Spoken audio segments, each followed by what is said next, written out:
Hello everyone, welcome to my journey, Life with Christ, without rice. Una po sa lahat ay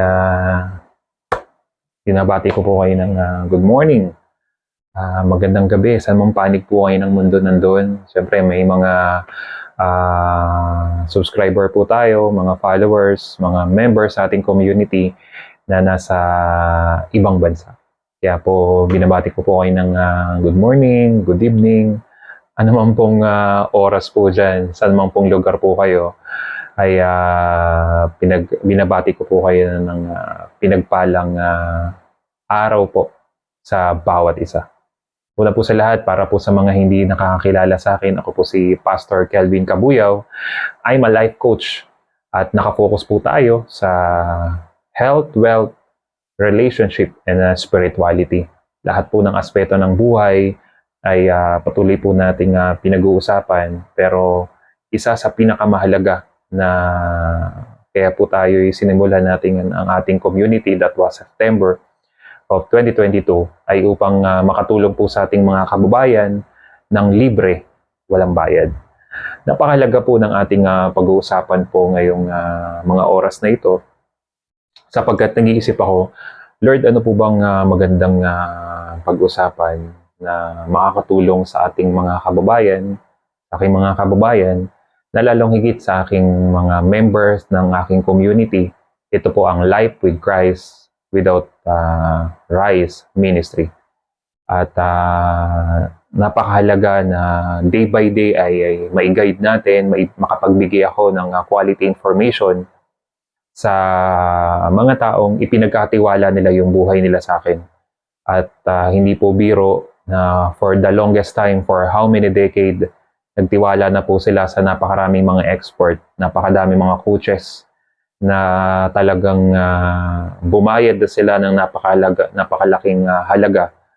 Walang nangyari after a few months, years, at tila pinaliliwanag sa kanila ng mga expert bakit hindi mo subukan yung panibago nating programa, ay nawawala na ng pag-asa sapagkat they are very excited na talaga na makabalik muli sila sa normal nilang pamumuhay. Pero ito pong pag-uusapan po natin ay ang topic po natin ngayon, stop eating low carb treats and keto treats. Yan. Napakahalaga po na maintindihan natin bakit ko ba pinatitigil talaga sa ating community, at kung ikaw ay isa sa mga naingganya na patuloy na bumili ng mga produkto ng mga low carb treats, keto treats, sa tingin nyo ba talaga, is it very essential? Kailangan ba talaga na kumain ka pa niyan ngayon na galing ka na talaga sa matinding sakit karamdaman? Ngayon na naunawaan mo na ang what's the proper human diet, naunawaan mo na kailangan mo nang maging matalino sa paglalabas ng pera, ngayon naunawaan mo na kailangan maging aware ka na sa bawat pinapasok mo, kinakain mo, sapagkat kailangan maging aware ka. Most people hindi na nagiging aware sa mga kinakain niya. Basta na lang lapang ng lapang, kain na lang ng kain, di ba? Walang disiplina, walang kabusugan. Kailangan nating maintindihan, ito bang kakainin talaga natin? Ito ba yung makakatulong sa atin? Pero meron po akong isang napakagandang example po sa inyo na i-connect po natin itong pangyayaring ito dito po sa topic po natin.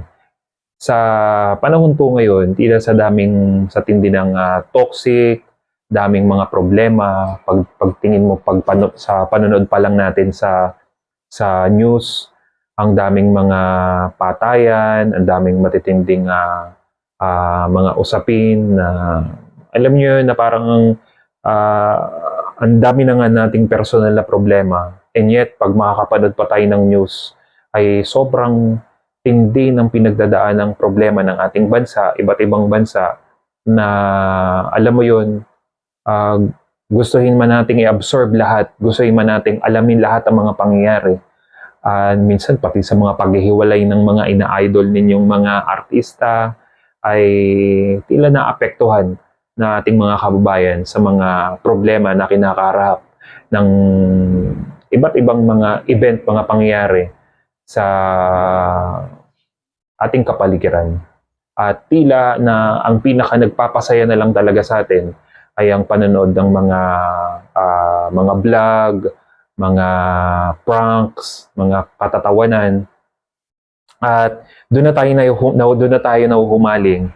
At alam mo yun, yung tumawa ka man lang sa kabila ng toxic mong pamilya, sa kabila ng toxic mong environment, trabaho. Alam mo yun, yung sa isang sulok lang, yung mapatawa ka man lang, yung alam mo yun, minsan nakakamiss din talagang tumawa eh. Ayun, naiintindihan nyo ba yun? Na habang nanonood ka, yung mapangiti ka man lang at na-enjoy ka na pinapanood mo na, binabalik-balikan mo na yung mga vlogger na yon, mga prankster na yon, na yun na talaga yung hinahanap-hanap natin. But in the reality, nanonourish ba talaga yung ating kaisipan? May mga natututunan ba talaga tayo?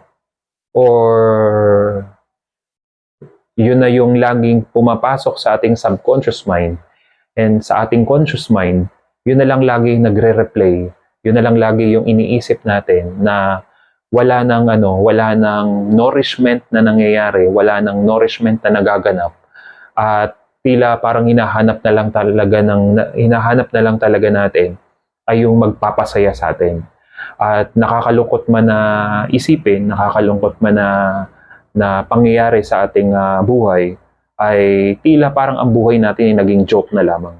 Parang dahil ito yung nagpapasaya sa atin, tingnan natin, baka yung buhay natin ay naging joke na, at wala nang nourishment na nangyayari sa ating kaisipan, na hindi na tayo nag-iisip kung ito ba ay mag-grow ba tayo dito, meron bang magandang outcome ito kapag patuloy nating itong papanoorin. And for the longest time, ako po, sa totoo lang, marami akong mga sinusundan na mga vlogs. Pero that was 2008, nung 2008 yon, nung may mga pinapanood ako mga vlogs. Pero after a few years, for more than a decade, nag-o-observe ako sa kanila. Teka, parang ang ganda-ganda na ng buhay nila. Parang naiiwanan na ako, napapag-iwanan na ako. At parang yung iba na mga vlogger ay tumutulong sila, inaangat din nila yung nagkakaroon sila ng collaboration, inaangat din nila yung mga buhay ng mga taong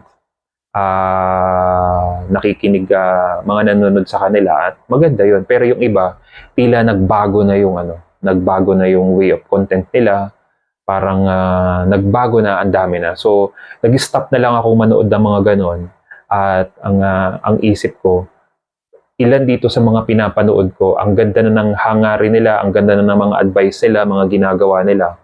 Nagulat na lang ako, sa huli, nagpopromote na sila ng sugal.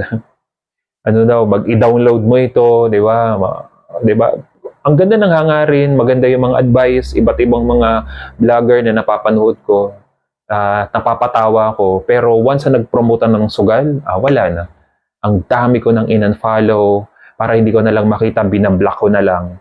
At kapag connected ito dito, ay binablock ko na rin, sapagkat imagine mo, kung makikita ng anak mo na ikaw ay masayang-masayang tumatawa dyan sa pinanonood mo, and yet ma-adapt na rin ng mga anak mo, panonoorin na rin yan. Tapos, sa huli, i-download mo ito, magtapos ipopromote na yung sugal. So, hindi na siya nagiging healthy. Ano ngayon ang koneksyon nitong sinasabi kong ito dito sa topic po natin? Ilan sa mga coaches, ilan sa mga doktor, mga expert, napakaganda ng kanilang layunin. Pero pagdating sa dulo, anong nangyari? Bebentahan ka lang ng food supplement na ito yung pinakakulang sa nutrients sa kailangan mo. So you have to take this food supplement. Ano yung pinaka-worst case scenario? Napakaganda ng layunin, ng mga advice. Bumili ka ng low carb treats, and keto treats. Ano yung nangyari? Ikaw na may matindi kang sakit, naghanap ka ng solusyon na ang pinakasolusyon mo na lamang ay low carbs ka. Ang solusyon mo lamang ay itama na yung mga kinakain mo. And yet, nung nandun ka na sa journey, nasa healing process ka na, pakinggan niyo ako mabuti ha, nasa healing process ka na, and yet nakikita mo, lagi mo nakikita dun sa pinanonood mo, na walang pinagkaiba dun sa pinanonood mo mga vlog, na at the end of the day, na sa tagal-tagal mo na sila bigla na nag-promote ang sugal, nakaka-disappoint. And yet, na ikaw pinakikinggan mo tong mga coaches, mga expert, group of doctors, tapos magpo-promote lang ng food supplement, magpo-promote lamang ng low carb treats, tapos mga keto treats. Ano yun? Hindi ka rin pala nakalaya makaalis sa mga cake, sa mga kasi nga low carbs, keto treats. Sa halip na mag-focus ka dun sa mga pagkain na magbibigay sa'yo ng tamang nutrients, the problem is, yung pera na dapat ibibili mo ng itlog, ibibili mo ng karne, napunta na dito sa mga basurang pagkain. Ewan ko lang po kung naiintindihan nyo itong sinasabi ko. Kung naiko-connect nyo, o kung naiintindihan nyo itong sinasabi ko, maybe pwede kang magalit sa akin, pwede kang mag-isip, Pastor, bakit mo pinakikialaman yan? Alam nyo po, ako, ang sistema ko talaga, once na meron na akong mga taong under sa aking jurisdiction, under sa aking mga taong ipinagkatiwala nila yung buhay nila sa akin, iba na ako pagdating sa kapag yung oras mo na, buhay mo na pinagkatiwala mo sa akin, I will make it sure, bibigyan kita ng quality time, I will make it sure, bibigyan kita ng quality information, and I will make it sure, ipararamdam ko sa'yo how I care. Ipararamdam ko sa'yo na ang bawat oras mo na ibibigay mo sa akin, na ipapanood mo sa mga videos na nire-release natin, I will make it sure na may mapupulot ka at may matututunan ka. At ang gusto kong mangyari,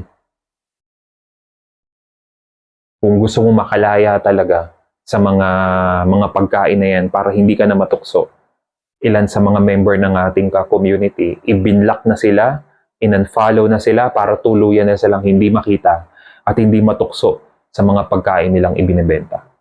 Paano ka magtutuloy-tuloy na gumaling kung hanggang ngayon ay pinapatronize mo? Wala kasi, sa totoo lang, wala akong kabilib-bilib talaga.